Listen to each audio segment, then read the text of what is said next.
Wabarakatuh.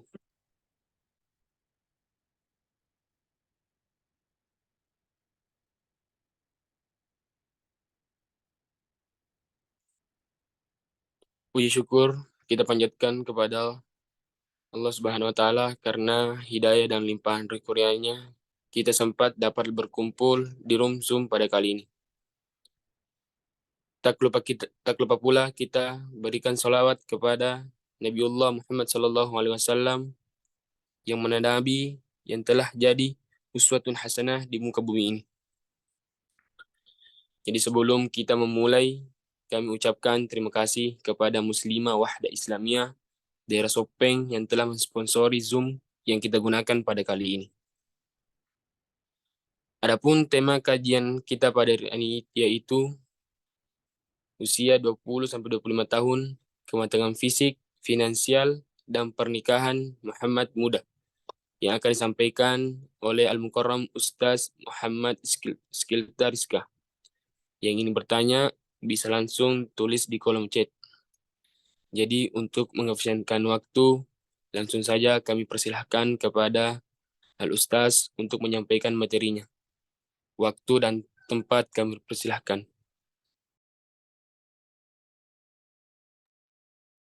Bismillahirrahmanirrahim. Assalamualaikum warahmatullahi wabarakatuh. Alhamdulillahi ala ihsanihi wa syukru lahu ala taufiqi wa amtinanihi. Wa ashhadu an la ilaha illallah ta'ziman li sya'nihi. Wa ashhadu anna Muhammadan abduhu wa rasuluhu ad-da'i ila ridwani. Wa sallallahu ala nabihi wa ala alihi wa ashabihi. Para teman-teman sekalian, sahabat-sahabat sekalian yang semoga dimuliakan Allah Subhanahu wa taala. Alhamdulillah, sekarang kita berada di 10 hari terakhir bulan suci Ramadan, yang dimana ini adalah hari-hari yang mulia, hari-hari yang kemudian menjadi puncak dari ibadah kita di bulan suci Ramadan. Maka di hari-hari yang tersisa ini, mari kita maksimalkan ibadah kita, maksimalkan tilawah kita, dan memaksimalkan agenda-agenda kita di bulan suci Ramadan. Ramadan adalah ayyam ma'dudat, hari-hari yang berbilang. Maka tentu kalau dia hari berbilang, disinilah gunanya kita kemudian memanfaatkan dengan sebaik-baiknya. Begitu pula kita di sore hari ini, atau di setiap sore kita kajian dan membahas bagaimana kemudian peran pemuda, ya, terutama kita ingin mengambil semangat dari sejarah. Setiap umat, setiap bangsa, bahkan organisasi level lembaga, itu butuh yang namanya motivasi, ya, kuat tadafa, orching motivation. Maka kalau kita ingin juga jadi lembaga, kita menjadi secara personal, ingin bangkit, ingin maju, maka kita butuh dengan sejarah. Sejarah inilah yang menjadi sumber aliran dari motivasi kita. Makanya ketika suatu kaum dia terputus dengan sejarahnya, maka di saat itu pula dia tidak punya motivasi. Dia sulit menemukan, mungkin ada ya dari segi motivasi materi, tapi itu tidak lebih dahsyat dari sekedar daripada motivasi dari sejarah. Maka itulah kenapa kita mempelajari sirah perjalanan hidup Rasulullah SAW, supaya kita mendapatkan motivasi, supaya kita mendapatkan inspirasi apa yang harus kita lakukan di masa-masa yang mendatang. Nah, hari ini ya kita akan masuk di usia 20 tahun Rasulullah SAW. Kemarin kita membahas tentang bagaimana peristiwa Hilful Fudul, yang dimana Rasulullah SAW ikut serta dalam perjanjian ini. Dua inti dari Hilful Fudul, pertama adalah pentingnya namanya organisasi, dan yang kedua adalah tentang kolaborasi. Nah, hari ini kita masuk di usia 20 tahun, Rasulullah SAW mencapai kematangan fisik. Ya, pertama, kalau kita yang melihat di beberapa kitab sirah, itu jelaskan bagaimana ciri-ciri fisik dari Rasulullah SAW. Kulitnya putih, terang, tapi ini bukan seperti putihnya orang bule. Ya, beda ya. Ya, biasa kita lihat bagaimana orang Arab ya yang disebut putih itu berbeda dengan orang-orang bule. Nah, kemudian yang kedua, rambut Rasulullah SAW ini terurai sampai bahu. Jadi inilah kemudian apa namanya, menjelaskan rambut Rasulullah SAW itu panjang, ya terurai sampai bahu, tidak keriting dan tidak lurus, ikal. Di sini tentu rambut yang panjang kita sesuaikan dengan kondisi lingkungan kita. Ya, mungkin di antara kita mengatakan, oh Rasulullah kan rambutnya panjang, ya. Nah, sekali lagi ini disesuaikan dengan adat kebiasaan kita. Tetapi kalau ada yang ingin memiliki rambut seperti demikian, tidak mengapa juga, ya kalau dia ingin misalnya mengikuti sunnah Rasulullah SAW. Tapi ada lebih baik kita menyesuaikan dengan kondisi kita. Ya, kemudian juga eh, Rasulullah SAW warna rambutnya itu kadang berwarna merah, ya, karena bekas minyak rambut. Ini juga menjelaskan Rasulullah SAW itu orangnya rapi, ya. Dia memakai minyak rambut. Kemudian juga eh, uban Rasulullah SAW, ya ini di usia-usia ketika beliau sudah sepuh, itu sampai kemudian ada yang menghitung berapa jumlah uban Rasulullah SAW. Di kitab Syama'il Muhammadiyah karangan Imam At-Tirmizi disebutkan 13 ya, atau 14 helai sampai 20. Jadi apa namanya? Ini sampai saking detailnya, ya. Tentang sirah ini ada sahabat yang menghitung berapa jumlah helai rambut uban, ya, atau uban Rasulullah SAW. Nah, tentu Rasulullah SAW rambut yang beruban itu karena beliau saking memikirkan kondisi umat, apa yang harus beliau lakukan, apa solusi. Nah, makanya ini juga sebagai menjadi fitrah, ya. Kalau manusia itu sering berpikir biasanya rambutnya beruban. Tapi ini tidak selamanya juga. Karena ada juga orang yang jarang mikir karena faktor usia, ya. Ini kemudian rambutnya memutih. Kemudian yang lainnya, dari sisi wajah, Rasulullah SAW itu alisnya tipis, kemudian matanya ya kadang memakai celak ketika sebelum tidur. Nah, ini juga salah satu sunnah memakai celak, karena celak itu menguatkan pandangan. Nah, jadi kalau kita ini silakan kalau ada yang ingin memakai celak. Nah, cuma tadi sesuaikan juga. Jangan sampai kalau kita hidup di tengah-tengah komunitas yang orang belum terbiasa dengan celak, mungkin heran. Tapi kalau orang yang mengerti tentang sirah, Rasulullah SAW memakai celak sebelum tidur. Kemudian hidung Rasulullah SAW mancung. Kemudian eh, tulang kecil, ya maksudnya giginya rapi, ya kemudian jenggotnya tebal, dan Rasulullah SAW ketika tertawa itu tidak terbahak-bahak, jadi tertawa dengan senyum. Beda kadang-kala kita ini kalau ada yang tertawa itu sampai terbahak-bahak, ya, suaranya menggelegar. Ya Rasulullah kalau tertawa dengan cara senyum. Kemudian postur Rasulullah SAW itu postur tubuhnya sedang, bahu kekar, dadanya bidang. Nah, bidang maksudnya ini dada six pack, ya atletis. Jadi kalau kita mungkin one pack, ya kalau beliau six pack. Ya. Jadi ini menunjukkan bahwa Rasulullah SAW adalah kondisi yang sangat ideal, sangat prima. Ya, maka begini seharusnya. Ya, kita sebagai seorang apalagi laki-laki itu harus apa namanya memiliki kondisi tubuh yang betul-betul ideal. Ya, tidak kemudian misalnya kelebihan berat badannya. Ya. Nah kemudian Rasulullah SAW juga adalah orang yang sering memakai parfum, atau bahkan ini bagian dari sunnah kalau memakai parfum, makanya beliau wangi bersih. Ya, bahkan disebutkan beberapa di antara sahabat itu ketika Rasulullah SAW berkeringat, maka mereka pergi menadah air keringat Rasulullah SAW, kemudian dijadikan parfum. Nah, ini saking wanginya Rasulullah SAW. Tapi ini jangan dicoba sama teman-teman kita. Nah, seperti di antara kita ada temannya yang lagi berkeringat langsung diambil. Nah, itu beda. Ya, kalau Rasulullah keringat itu bisa jadi parfum. Nah, kemudian di usia 25 tahun atau rentang dari 20 sampai 25 tahun ini, Rasulullah SAW kemudian kita katakan tadi, ya, tadi beliau matang secara fisik, ya, jadi bentuk fisiknya ya sangat prima, sangat ideal. Nah, ini mengajarkan kepada kita bahwa seharusnya kita ketika sudah berusia 20 tahun, ya mulai dari tadi dari sisi mentalitas, keberanian. Nah, disinilah sebenarnya puncak dari kematangan dari segi fisik, kekuatan seorang pemuda di usia 20 tahun. Nah, kemudian di usia 20 sampai 25, inilah juga rentang waktu kematangan dari sisi finansial Rasulullah SAW. Suatu waktu di Jazirah Arab, khususnya Mekah, kemudian dikenal ada seorang janda yang bernama Khadijah binti Khuwailid, itu mencari orang yang bisa membawa barang dagangannya untuk pergi ke luar negeri. Waktu itu ke Syam. Ya, orang Quraisy kan suka berbisnis sampai ke Syam. Ya.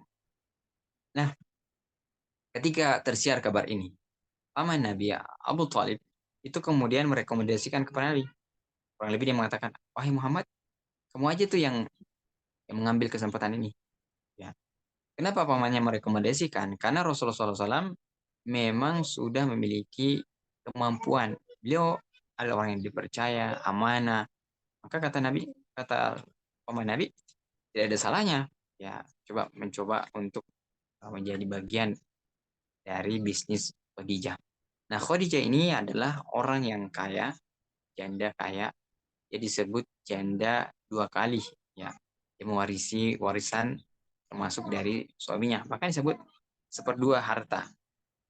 Orang Mekah waktu itu adalah harta Khadijah. Ini ada yang berpendapat. Kemudian Khadijah ini adalah juga wanita yang berasal dari keturunan yang mulia. Perempuan yang terhormat. Maka ketika dia mencari tadi orang yang menjalankan bisnisnya, maka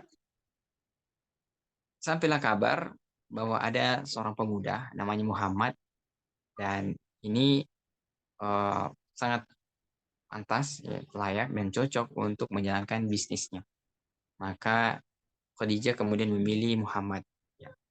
Nah, setelah itu berjalan beberapa waktu, Muhammad dia kemudian membawa barang dagang Khadijah. Tentu Khadijah nggak bisa dia bawa barang dagangnya karena beliau seorang perempuan. Maka di sinilah kemudian beliau mencari orang yang bisa membawa barang dagangnya ke luar negeri. Nah, singkatnya, Muhammad muda ketika kemudian membawa barang dagang Khadijah, saat dia pulang ya dari luar negeri, itu selalu untung. Jadi akan disebut untungnya itu berkali-kali lipat. Maka Khadijah yang awalnya tadi hanya mengamanahkan, tapi kemudian dia makin takjub. Ini orang bukan orang biasa. Dia berdagang sukses. Ya, maka di sini kita belajar bahwa prinsip dagang Rasulullah SAW itu adalah untungnya berkali-kali lipat. Ya, bukan sebagaimana ada sebagian orang yang mengatakan kalau kita dagang Nabi, sedangkan Nabi nasetede, jadi bisa rona. Ya. Padahal sebenarnya Rasulullah SAW itu kalau berdagang, untungnya berkali-kali lipat. Ya. Kenapa beliau untung berkali-kali lipat? Dan ini juga rahasia dari Rasulullah SAW menjalankan bisnis. Dan ini bisa menjadi perayaan untuk kita. Karena Rasulullah SAW ketika berdagang, beliau menjelaskan keutamaan. Beliau menjelaskan kelebihan barang yang dia jual. Sekaligus kalau ada cacatnya, beliau juga menyebutkan, oh ini barang begini kekurangannya. Pokoknya detail. Selain menyebutkan kelebihannya, juga kekurangannya. Sehingga orang yang membeli tadi, setelah dia membeli kemudian memanfaatkan, menggunakan, atau mungkin mengkonsumsi kalau makanan, maka dia mendapatkan sesuai dengan yang diceritakan oleh Muhammad muda. Maka mereka kemudian melakukan atau mereka langsung percaya, oh betul ya, seperti ini yang dijelaskan. Akhirnya mereka kemudian repeat order, ya, yang bahasa kita hari ini. Jadi kalau kita pengen jualan, bisnis, dan ingin repeat order, ya, orang pesan lagi, caranya adalah jelaskanlah ya keutamaan sekaligus cacat kalau ada cacat dari barang yang kita jual. Bukan sebagaimana orang hari ini. Hari ini orang kadang-kala menjual, pokoknya dia ambil testimoni yang terbaik, ya kalau yang nggak bagus testimoninya nggak dicantumkan. Jadi Rasulullah menjelaskan, ya jadi kalau hari ini orang testimoninya wah bagus-bagus semua, pas kita gunakan, pas kita konsumsi, ternyata tidak sesuai dengan kenyataan. Bahkan mungkin kita merasa tertipu dengan iklan yang fantastis. Nah, ini adalah cara-cara berdagang yang tidak benar. Ya. Kalau kita memang pengikut Rasulullah SAW, ikuti bagaimana Rasulullah SAW berdagang. Saya sendiri masih mendapat ya ketika belanja di pasar. Ya. Misalnya kita belanja bawang, ya, Sunda Cela. Kita lihat memang literainya utuh, ya. Tapi pas kita melihat dengan seksama ternyata misalnya ada pengganjalnya. Setelah kita balik ke rumah, terus kita liter lagi, ternyata ada yang kurang.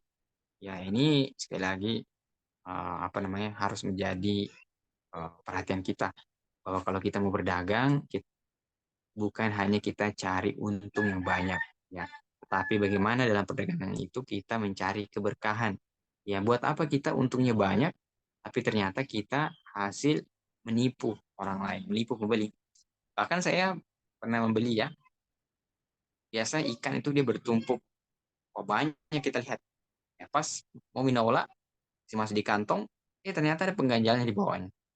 Nah, ini cara-cara yang sebenarnya tidak bagus. Maka itulah kemudian Rasulullah SAW pernah memasuki pasar ya waktu itu di Madinah. Beliau keliling pasar ngecek, beliau melihat ada tumpukan gandum di atasnya itu kering. Maka Rasulullah memasukkan tangannya dan ternyata di bawahnya itu basah. Ya. Maka di situ Rasulullah SAW mengatakan, ya bagaimana mungkin Anda menjual di atasnya kering, di bawahnya basah? Artinya dicampur kan? Tidak sesuai dengan yang dilihat. Ya, barangnya sudah tercampur. Maka Rasulullah SAW mengatakan, ya, hadisnya, man ghasya, barang siapa yang menipu, barang siapa yang berbohong, ya, falaysa minna, maka dia bukan dengan golongan kami. Ya, ini harus menjadi perhatian kita. Ya, bagi para penjual ya, para pedagang, khususnya yang jualan online. Ya, kalau online apa yang harus kita ketahui? Real picture-nya harus sesuai dengan yang kita jual. Jadi kadang-kala kalau orang jual online, gambarnya ya picture-nya ya, gambarnya bagus, mengkilap. Ya, tapi real picture-nya, gambar aslinya tidak sesuai dengan yang dipajang. Nah, ini juga nggak boleh, ya nggak boleh sekali lagi. Begitu pula orang yang misalnya jual eh, warung makan, ya biasa kan ada rumah makan yang dipajang menunya banyak, ya pas kita masuk apa menunya, ya yang sedia tinggal dua misalnya, atau tinggal empat, ya. Jadi kita ketika berjualan apa yang kita pajang itu betul-betul memang ready, ya. Jadi kadang-kadang orang jualan barangnya nggak ready, nah ini harus menjadi perhatian kita. Kalau memang barangnya belum ready, maka jangan ditawarkan, jangan dipajang misalnya sampai kemudian memang betul-betul barangnya ada, ya. Karena orang mungkin niat awalnya dia melihat oh ini ada barang ini tertulis tuh, ya. Nah, jadi ini kita harus sesuai apa namanya akad, ya. Maka ini tentu pembahasan yang panjang, ya. Bagaimana kita kemudian ini persoalan perdagangan. Intinya kita mengatakan bahwa ketika kita berdagang, mulailah dari kejujuran, integritas yang pernah kita sampaikan. Kalau kita jualan, ya misalnya seperti misalnya sekarang jual barang second elektronik, HP misalnya dijual yang second. Nah, kalau memang HP itu pernah ada cacatnya, lecetnya, ya pernah jatuh, ya kita jelaskan, oh ini HP sudah pernah jatuh begini. Ya jangan karena takut nanti nggak laku, ya pokoknya dia bilang, oh ini HP-nya bagus, pokoknya no lecet, ya 99 mulus, ya ternyata sudah banyak kekurangannya. Nah ini jangan sampai terjadi pada diri kita. Maka Rasulullah tadi mengatakan, man ghasya, barang siapa yang menipu, falaysa minna, bukan dari golongan kami. Nah setelah itu, Rasulullah SAW atau Muhammad muda, ketika dia berdagang selalu untung berkali lipat. Maka Khadijah kemudian penasaran, ini orang bagaimana caranya berdagang? Nah, maka diutuslah seorang asisten Khadijah namanya Maisar. Maisar ini laki-laki ya, yang kemudian pergi mengamati. Ya, bagaimana ini cara dagangnya Muhammad muda ini? Nah, setelah dia mengamati, dia kemudian laporan ke Khadijah. Oh, ini orang ini memang luar biasa dia berdagang. Ya, bahkan kata orang lain, ini calon nabi. Ya, ini Maisar luar biasa motivasinya. Maka di saat itulah kemudian Khadijah kesemsem, ya, punya perhatian kepada Rasulullah SAW. Nah, tentu Khadijah, ya perempuan, nggak mungkin kan dia yang duluan melamar. Maka bagaimana caranya? Nah, nanti kita jelaskan. Nah, tapi pelajaran yang kita ambil di sini bahwa seorang laki-laki itu semakin kemudian mengokohkan eksistensinya ketika dia matang dari segi finansial. Artinya laki-laki itu, ya di sini hadir laki-laki berapa ya? Satu, dua, tiga ya, tiga laki-laki. Nah, kita sebagai seorang laki-laki, dengar bahwa laki-laki itu memang harus pintar, harus bisa cari duit. Ya, jadi sekarang ini kita hidup di dunia yang realistis ya. Saya nggak menghayal ini. Ya memang kenyataannya begitu. Ya, kita laki-laki ini harus dituntut. Kita harus bisa cari duit. Ya, harus bisa cari uang. Ya, harus sukses dalam bisnis. Ya, harus matang secara finansial. Maka, wahai para laki-laki, ya, sebelum kita kemudian memiliki keluarga, ya, sebelum kita menjadi pemimpin di masa mendatang, maka mulai saat ini kita harus mengembangkan bagaimana kita ini mencapai kematangan finansial. Bagaimana kita ini menjadi laki-laki yang benar-benar laki-laki. Ya, bukan laki-laki yang kemudian tidak mandiri. Ya, harus harus kuat secara finansial. Maka saya menyarankan kalau kita ingin merdeka, membangun jiwa merdeka, caranya adalah dengan berbisnis, berdagang. Makanya disebutkan banyak utama berdagang, bahkan dia adalah salah satu dari sekian banyak pintu rezeki. Maka mindset yang harus kita bangun hari ini, jangan mau jadi pegawai. Ya meskipun pegawai boleh-boleh saja. Tapi kalau kita mau mengikuti dari Rasulullah SAW, jangan menjadi pegawai. Kenapa? Karena pegawai itu kita tidak bisa berdaya, tidak bisa merdeka. Kenapa? Kalau pegawai ya, dia kan diperintah-perintah sama bosnya, tuannya. Ya kita harus merdeka. Nah, salah satu caranya jadi pebisnis, pengusaha. Ya, jadi inilah pelajaran yang penting yang kita dapatkan dari surah Nabi ya. Maka ya, saya mengatakan bagi kita, mindset kita adalah kita harus menjadi orang yang matang dari secara finansial. Apalagi kalau misalnya nanti di kita di buku sekarang ada kalau menikah ada uang panai. Ya, jangan kita langsung mengatakan, "Wih, uang panai ini begini-begini, kenapa tinggi sekali?"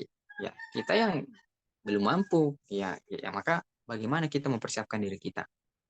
Nah, kemudian pelajaran yang bisa kita ambil di sini bahwa kalau kita ingin sukses dalam bisnis, ya kematangan finansial, maka mulailah dengan modal kejujuran. Ya, jadi skill saja, keterampilan itu tidak cukup. Kita harus butuh yang namanya kejujuran. Di mana-mana kejujuran itu sangat dipentingkan, sangat dibutuhkan. Jadi setelah itu baru kita belajar skill, keterampilan. Kalau mau bisnis memang harus ada ilmunya. Tapi modal utama adalah kejujuran. Ya, bagaimana mungkin kita ingin penjual, ya kita ingin berbisnis sementara kita adalah orang yang nggak jujur. Ya, kemudian selain jujur adalah amanah, ya bertanggung jawab. Ya. Sebab kenapa? Karena kalau kita sekedar jujur, ya amanah itu bisa diartikan orang yang memang punya keahlian, ya kemudian bertanggung jawab. Ya, ketika kita diberikan amanah misalnya menjalankan bisnis, ya meskipun Rasulullah tadi sebenarnya segi pengalaman, pengalaman belum pernah beliau menjadi manajer bisnis, tapi karena ada kemauan, kemudian ada kejujuran, ya kemudian ada tanggung jawab, maka semuanya kemudian dimudahkan. Nah, kemudian juga orang yang matang secara finansial itu akan lebih mudah untuk melakukan perubahan. Ya, apalagi perubahan di tengah masyarakat. Ya, bagaimana mungkin orang yang tidak memiliki ingin memberi? Ya, fakidus syai la yuti. Orang yang kekurangan nggak mungkin bisa memberi. Nah, makanya kalau kita ini bisa digunakan misalnya dalam hal dakwah. Kalau orang matang secara finansial, maka dia akan berdakwah ya, dengan menggunakan uang pribadinya sendiri. Ya. Kalau misalnya orang sekarang ingin membangun sekolah, ya maka dia karena dia sudah berdaya, dia menjadi guru misalnya, maka dia tidak sepenuhnya bergantung dari iuran dari murid-muridnya. Atau misalnya orang yang mau terjun ke dunia politik, ya maka kalau dia sudah matang secara finansial, ya dia tidak mungkin kemudian di setting oleh orang lain.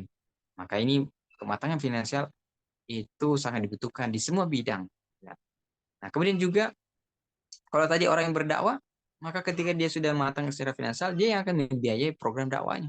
Ya, sekarang kan kadang-kadang kita mau buat kegiatan, apalagi kegiatan organisasi. Ya, kalau nggak punya dana bagaimana? Kita selalu bikin proposal, ya minta sana sini. Nah, saya juga sebenarnya menyarankan kepada kita, kalau kita selalu minta-minta sama orang, ini sebenarnya secara tidak langsung membentuk mental miskin. Ya, kita ini harus mental kaya. Mental kaya itu apa? Mental kaya itu memberi. Ya. Maka kita ini jangan selalu berpikir, ini saya mau dapat bantuan apa seterusnya. Ya harus kita sekarang sebagai seorang muslim, ya Rasulullah SAW kita belajar. beliau membiayai sendiri dakwanya. Kita yang harus memberi, jangan selalu ingin meminta. Itu mental miskin. Ya, jadi intinya di sini kita bagaimana menjadi mental orang kaya. Nah, setelah itulah kemudian Khadijah ya, tadi mulai tertarik dengan Muhammad. Ini orang ini, kalau berarti sekarang ini pria yang sangat idaman. Ya. Maka disinilah kemudian Rasulullah Khadijah menyampaikan maksud kepada Muhammad ingin menikah. Nah, nah, di sini nanti kita ada pelajaran bagaimana seharusnya seorang wanita ketika dia tertarik kepada seorang laki-laki, bagaimana cara menyampaikannya dengan cara-cara yang elegan, ya bukan dengan sebagaimana kita lihat hari ini cinta picisan sebagian anak muda yang apa namanya istilahnya manage ya menyatakan cinta ya tapi kemudian justru menjatuhkan harga dirinya kehormatan dirinya. Maka kita ingin belajar bagaimana cara Khadijah menyampaikan ya maksud dia ingin menikah dengan Muhammad.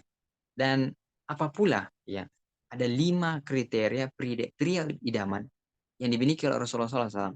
Dan ini seharusnya juga dimiliki oleh kita para pria kalau ingin menjadi pria yang dikejar, diburu oleh atau menjadi favorit oleh para wanita oleh arawat. Nah seperti apa? Insya Allah kita lanjutkan besok hari.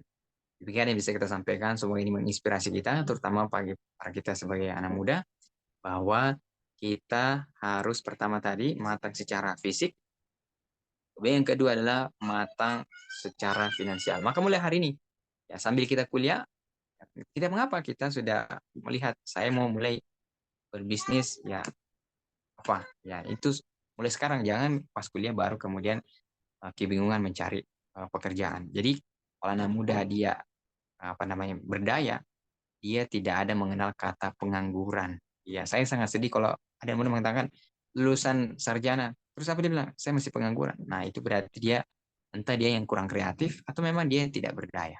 Nah, demikian. Nah, kalau ada yang mau ditanyakan, silakan.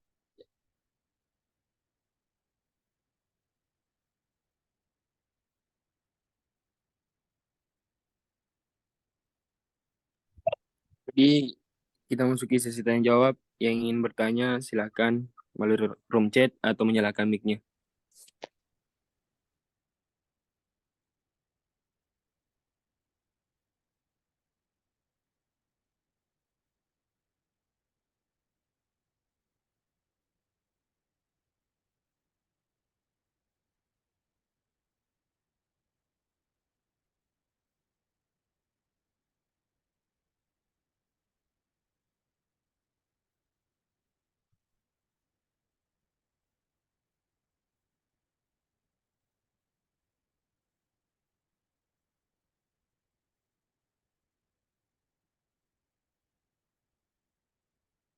Oh ya, ini sudah ada pertanyaan di chat. Mau dibaca sendiri ya? Atau saya yang baca? Jadi pertanyaannya yaitu bagaimana kehidupan Rasulullah dari perekonomian karena di agama lain banyak mengangkat bahwa kehidupannya miskin, padahal yang kami yakini beliau adalah pebisnis sukses terlihat pada mahar beliau ketika melamar Khadijah. Beliau juga pemimpin dari banyak negara. Mohon penjelasannya, Ustaz. Oh ya baik, ya terima kasih atas pertanyaannya. Jadi kalau yang kita baca sejarah bahwa Rasulullah itu miskin, berarti ini ada yang keliru, ya harus diluruskan. Itu tidak benar. Rasulullah SAW kemarin kan kita sudah jelaskan, beliau sejak usia 12 tahun itu sudah mulai kemudian dalam arti kata dia sudah mulai apa namanya berbisnis, ya meskipun dia awalnya kerja sama orang lain. Maka di sini kita belajar tahapan kalau kita mau berbisnis ingin menjadi pebisnis yang sukses. Pertama kita kerja dulu sama orang lain, yang kedua jadi asisten, nah kalau yang ketiga jadi manajernya, kemudian yang keempat ya ketika kemudian orang sudah istilahnya betul-betul matang dari segi finansial. Jadi tidak benar kalau Rasulullah SAW itu miskin. Ya, atau mungkin sekarang orang mengatakan kalau kita belajar agama ya pasti kesannya orang yang kumuh, iya. Padahal sebenarnya tidak. Ya, justru agama kita menganjurkan untuk menjadi orang kaya. Ya, Rasulullah SAW itu lebih lama jadi pebisnis, jadi pedagang, daripada jadi nabi. Jadi nabi itu kan 23 tahun. Tapi menjadi pedagang sejak Rasulullah SAW usia tadi. 8 tahun sampai 40 tahun. Atau bahkan lebih daripada itu. Kemudian al-ashra al-mubasysyirin bil jannah. 10 sahabat yang dijamin masuk surga. 6 orang diantaranya itu, atau sebagian besarnya, itu adalah pedagang yang sukses. Abu Bakar, Utsman, ya, Zubair bin Awam. Ya. Ini sahabat-sahabat yang kalau ibaratnya kita sekarang ini, seandainya beliau masih hidup, maka dia akan menguasai marketplace, ya, menguasai perekonomian. Ya, jadi mereka selain kuat dalam hal ilmu agama, mereka juga kuat dalam hal bisnis. Maka itulah kita baca sejarah nantinya. Ketika Rasulullah SAW di Madinah, beliau membuat pasar. Ya, jadi artinya beliau menguasai ekonomi. Ya, jadi nggak benar kalau katakan kita belajar agama berarti kita miskin.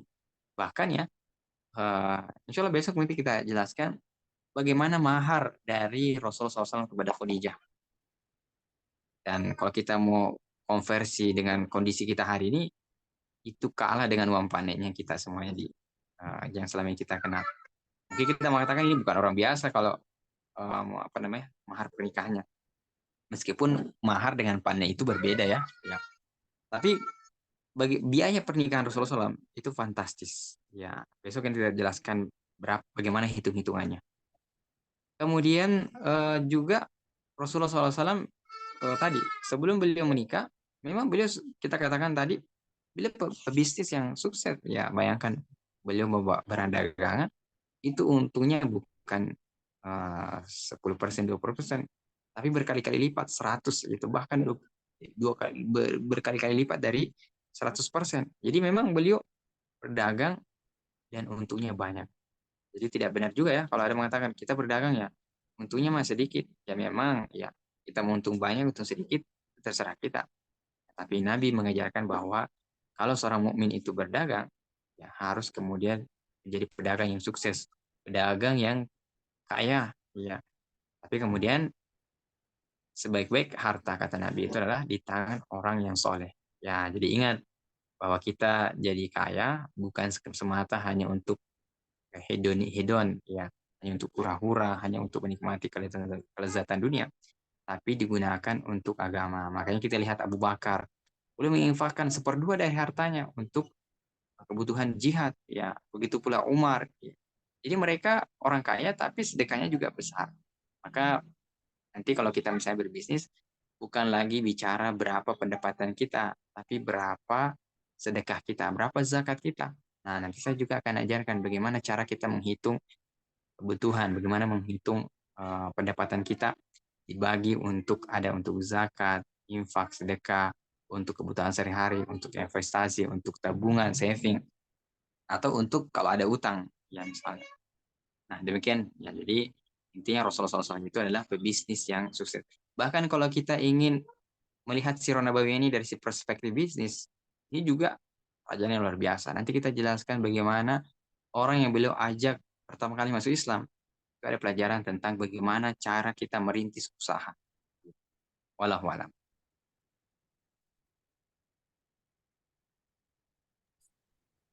Jadi kami ucapkan banyak terima kasih kepada Ustaz yang telah bersedia meluangkan waktunya dan membagikan ilmunya kepada kami. Semoga Allah membalasnya dengan pahala yang tak terhingga. Dan semoga apa yang disampaikan Pak Ustaz dapat dipahami dan dipraktikkan dalam kehidupan sehari-hari kita. Kami tutup majelis hari ini dengan banyak-banyak beristighfar. Astagfirullah, astagfirullah. Dan membaca doa kafaratul majelis. Subhanakallahumma wa bihamdika asyhadu an la ilaha illa anta astaghfiruka wa natubu ilaik. Wassalamualaikum warahmatullahi wabarakatuh. Waalaikumsalam warahmatullahi wabarakatuh.